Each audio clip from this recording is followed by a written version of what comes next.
Yeah, hi everybody. Welcome back to our channel. I'm Ali Bulur And I'm Scott Emmerich.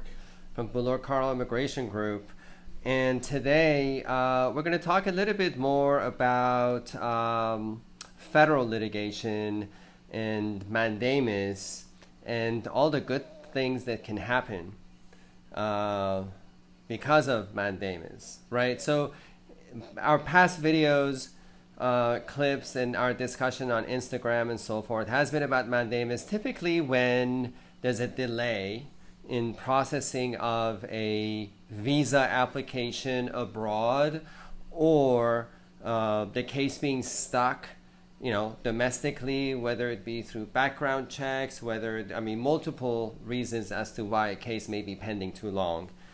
And so Scott here is our mandamus specialist, our litigator in federal court, and he's been very successful in getting these cases moving, and getting decisions for our clients. But there's also other reasons to go to federal court. For example, as one goes through the immigration process, sometimes due to a technical issue, the problem kind of gets entrenched in the case, and the federal government then is perhaps unwilling to play ball, right? So Scott recently had this amazing success, and I'm just going to turn it over to him. So Scott.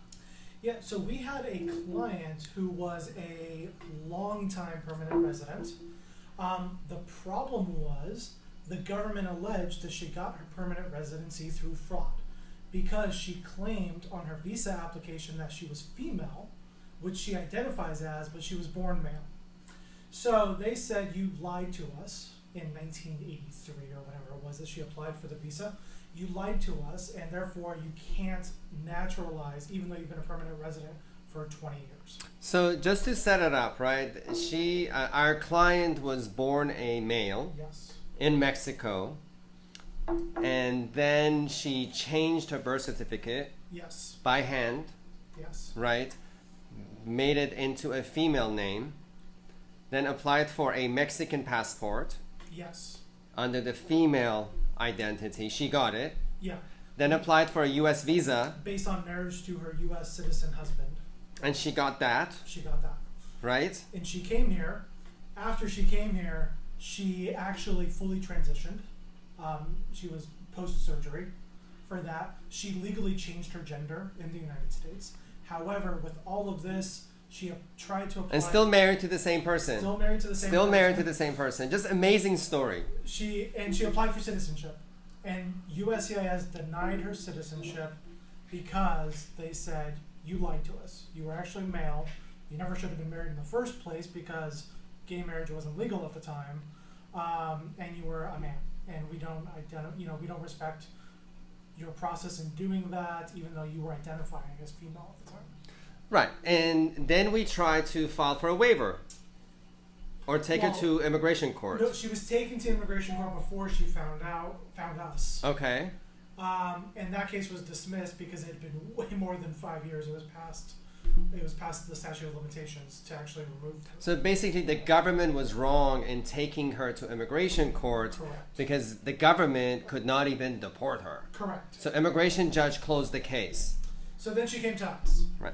We applied for citizenship again, and we received another denial, which was as expected.